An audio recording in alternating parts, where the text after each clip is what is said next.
On April 4, 2023, three young women left their homes in Ecuador, promising to return in a few days.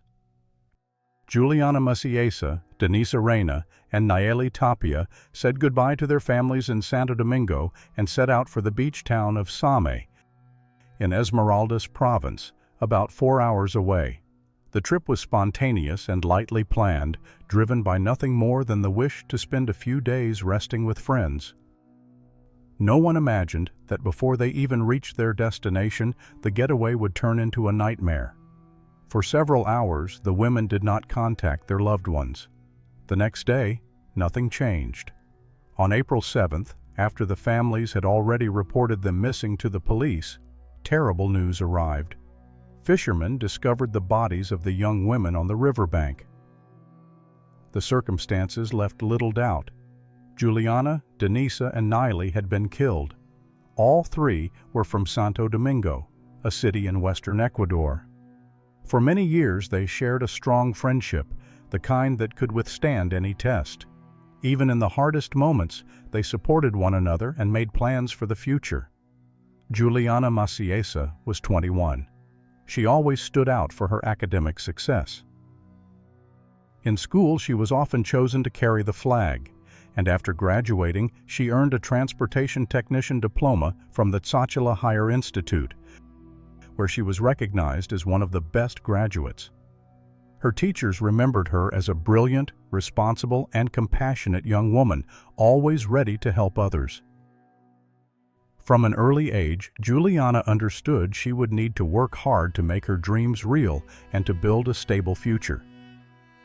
She planned to continue studying and choose a second profession, but she could not decide between law and psychology.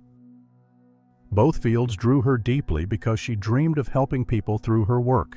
Beyond academics, her true passion was music. She first performed in a group, then chose to continue as a solo artist. She began taking vocal lessons and adopted the stage name Syria. Under that name, Juliana took her first steps as an independent singer. On social media, she shared videos of her performances and gradually built an audience that grew day by day. Step by step, she moved closer to her dream of living through music and reaching beyond the Ecuadorian scene. Her friend Denisa Reina was 19, a university student. From a young age, she showed a special bond with animals. If she saw a stray dog on the street, her first impulse. Denisa's first instinct was always to take in any stray animal she saw. That compassion defined her dream of one day opening her own veterinary clinic. But the difficult reality of the country forced her to reconsider her plans. Recently, her main goal had shifted to finishing her studies and moving to the United States, where she hoped to begin a new life with one of her closest friends. Those who knew Denisa described her as calm and balanced, someone who could ease conflict and soften tension. Among the circle of friends was Naeli Tapia, a 22-year-old woman and the mother of a 4-year-old daughter. She was born in Santo Domingo, where her friendship with Denisa and Juliana began. Later, Naeli moved to Quito in search of better opportunities. There, she lived with her sister and her daughter. Her focus was to find stable work and secure a future for her child. Caring for her daughter guided every decision. Recently, Naeli started modeling and dreamed of moving to Spain, hoping to build a career there and provide her family with a dignified life. For her, this was a chance at safety, far from the crime and violence that continued to plague Ecuador. Naeli was remembered as affectionate, cheerful, and kind-hearted. Even with distance between them, she stayed close with Denisa and Juliana. The young women supported each other through challenges and inspired one another to believe in a better future. And in the midst of work and constant responsibilities, they still found time to enjoy their youth. That is how the idea of a small trip together was born. None of them could have imagined that this decision would be their last. In early April of 2023, during the routine of daily life, an inviting proposal appeared, one that became the starting point of a story that would soon shock an entire nation. Denisa, as usual, went out for a walk with a friend. This time, however, he suggested going to the beach, adding that she could bring a few others along. The atmosphere was casual, like any friendly outing, and the suggestion seemed harmless. Although the idea sounded attractive, Denisa did not give a final answer right away. She promised to think about it and first ask her friends if they wanted to join. She was responsible and always tried to consider the interests of others when making decisions. On Tuesday morning, April 4th, around 9 o'clock, Denisa left her home without giving many details. She only told her family that there was a possibility of going to the beach, but stressed that she had not yet made a final decision. At that moment, she said she was going to have breakfast with her friend. He picked her up by car, and they left together. Everything looked completely ordinary. Nothing hinted at the tragedy to come. Later that day, another person joined them. On part of the road, they picked up Naeli. Naeli had come from Quito to spend a few days with her friends. She was full of joy at the upcoming reunion, and at last the young women allowed themselves a well-deserved break. After walking through the city, they returned to Denisa's house.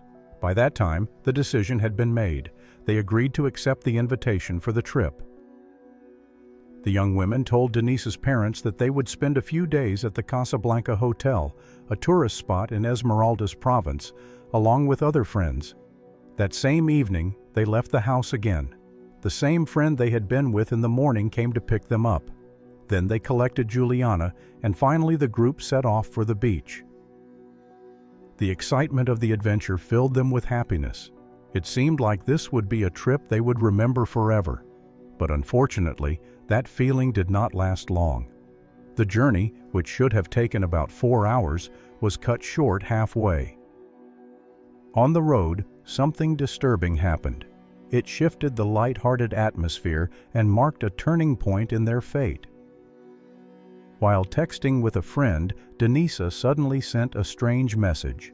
"I have a bad feeling. If something happens to me, remember that I love you very much." These unexpected words, out of context, became an ominous sign no one could fully understand at that moment. Naeli also felt uneasy. Just minutes after 11 o'clock that night, she decided to be cautious and sent her sister her live location. But soon the signal vanished, and with it, any sense of security their families had. From that moment, no one heard anything more from the three young women. None of them contacted their loved ones again. This was entirely unusual. Wherever they went, they always found a way to let family know where they were and who they were with. The following day brought no news, and the anxiety grew heavier. No one wanted to imagine the worst, but the silence itself spoke volumes. Something terrible had clearly happened, and action was urgent. On Thursday, April 6th, Juliana's aunt, Paulina Rueda, a well-known lawyer and human rights activist in Ecuador, officially reported the disappearance of the three young women to the police. The search began immediately. Yet before authorities could find any information about their whereabouts, a dreadful message reached the police. On Friday, April 7th, in the afternoon, officials received a disturbing call. A group of fishermen walking along the banks of the Esmeraldas River in the Quininde area noticed their dog behaving strangely. The animal persistently dug at one spot and ignored its owner's commands. When the men approached, they were horrified. A sharp, foul odor spread through the air. Just a few meters away lay a human body, partially buried in mud and thick vegetation. When the report reached the National Police, officers immediately rushed to the location. What they found was horrifying. But the most shocking discovery came after the first dig. Beneath the soil, 2 more bodies were uncovered. At first glance, it was clear. 3 young women. They still wore their beach clothes. Their hands were bound, their mouths sealed. Their faces were disfigured beyond recognition, and their bodies bore countless marks of severe beatings and brutal torture. Despite the advanced decomposition, investigators had little doubt. The bodies likely belonged to the 3 missing friends. When the remains were transferred to the morgue, the families were called in for identification. The wait was unbearable. As soon as the procedure began, The truth was undeniable. These were indeed the young women from Santo Domingo. The hardest moment came when Juliana was identified. According to her aunt Paulina, her niece's face was so mutilated that she could only recognize her by her legs. That detail shattered everyone present. The forensic examination confirmed what was already clear. The young women were murdered with extreme cruelty. All three had stab wounds consistent with blows from a machete, severe bruises across their bodies, and deep cuts to the neck that caused their deaths. The experts also documented clear signs of torture. Denisa, in particular, had a deep wound on her arm, evidence of a desperate attempt to defend herself, as well as a heavy blow to her forearm. This showed that she likely fought until the very end, bravely resisting the horror they were forced to endure. The news spread instantly through the media and across social networks. Society was overwhelmed with shock and anger. People expressed their grief, shared theories, and voiced suspicions. The story sparked a wave of collective pain and became the central focus of the national press. Soon, a video recently shared by one of the victims began circulating online. In it, she sang in a bar with a man and several others. At first glance, it was an innocent scene, but it was twisted, misinterpreted, and became the seed of dangerous speculation. People began accusing the man without a shred of evidence. At that point, Paulina Rueda, who had become the official representative of the victims' families, was forced to publicly deny these rumors. She explained that nothing in the recording linked the people in the video to the crime. Ignoring the unfounded talk, Ecuador's Attorney General's office activated its official protocol for investigating femicide and violent deaths of women and girls, determined to uncover what had truly happened. Investigators returned to the site where the bodies had been found, searching for new evidence that might help shape the course of the investigation. The area was sealed off again. Modern technology and trained dogs were brought in so that no detail would be missed. The absence of blood traces at the scene suggested something important. The murders had not taken place there. Most likely, the young women had been killed elsewhere and then transported to the riverbank, where their bodies were hastily hidden. Inside the restricted zone, a mobile phone was also discovered. Authorities did not publicly confirm its ownership, only stating that the device was seized as evidence and sent for examination. At the same time, investigators began to reconstruct the final hours of the victims' lives. A crucial piece of evidence came from the message Naeli had sent to her sister on the evening of April 4th, attaching her live location. That geotag matched not only the area where the bodies were later discovered, but also showed that the vehicle carrying the women had suddenly turned off the main route, heading down a road that did not lead to the beach. This might have been the moment when the women sensed something was wrong. For investigators, however, it became a key detail that advanced the case. Using surveillance cameras installed on nearby houses, they managed to trace the path of the vehicle. The footage revealed the women traveling in a black Chevrolet SUV, driven by a man. Even more unsettling, another car was moving alongside them, carrying 3 more men. With this information, investigators focused on identifying the license plates and owners of the vehicles. It turned out that the black SUV had been rented in Santo Domingo just days before the trip, under the name Holger Zambrana. The same vehicle was later spotted in the crime area, where it remained for several hours. Days later, it was found in Santo Domingo with damage from an accident. According to investigators, this was an attempt to make it appear as if the car had been in the city the entire time. Although the rental documents listed Holger Zambrana, the investigation revealed that on the night of April 4th, the black car had actually been driven by Luis Fernando Vaca. That name was familiar to the families, especially Denisa's. Relatives said Luis Fernando had been Denisa's friend for several years, and it was he who had invited her to the beach. Meanwhile, Holger Zambrana was in the second vehicle, together with his brother Andres and a man named Amar Ardañez. All 3 were known associates of Luis Fernando.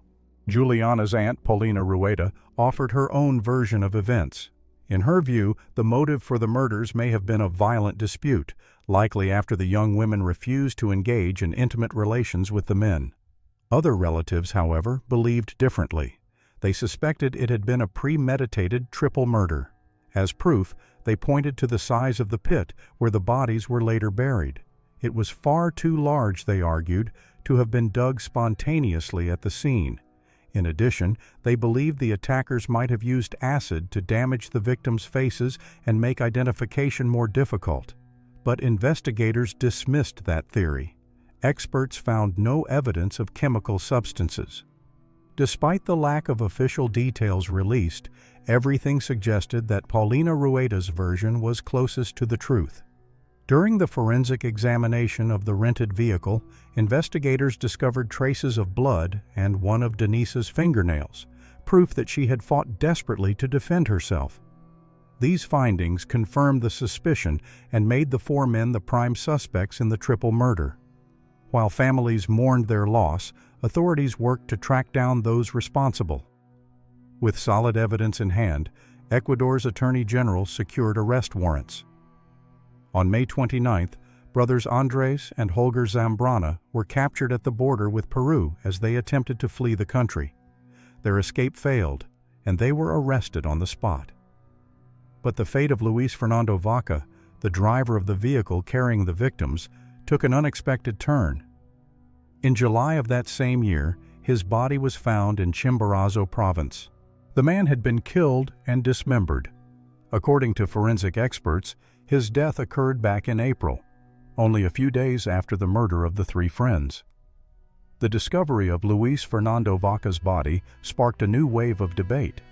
In interviews with the media, Paulina Rueda revealed that the parents of the slain suspect were forced to leave the country after receiving numerous threats that began immediately following the first crime's exposure.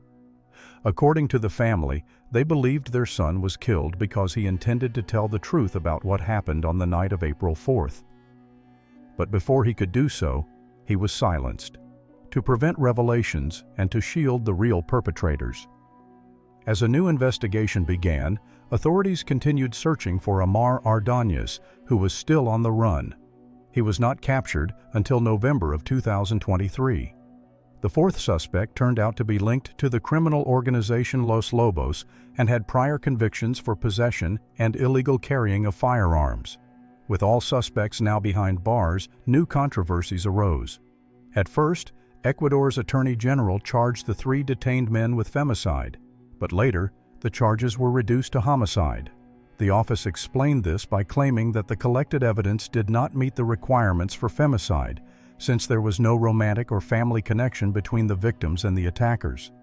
This decision sparked fierce criticism from the victims' families, especially from Paulina Rueda. She stated that despite the absence of personal relationships, the crime was clearly committed on the basis of gender and marked by extreme brutality directed against three women. Nevertheless, the protests did not change the course of the case. The trial moved forward under the new legal classification. On April 9, 2024, in Esmeraldas province, the first court hearing was held in the case of Andres Zambrana and Amar Ardañez. Their defense attempted to shift the blame entirely onto Luis Fernando Vaca, who was already dead and therefore unable to defend himself.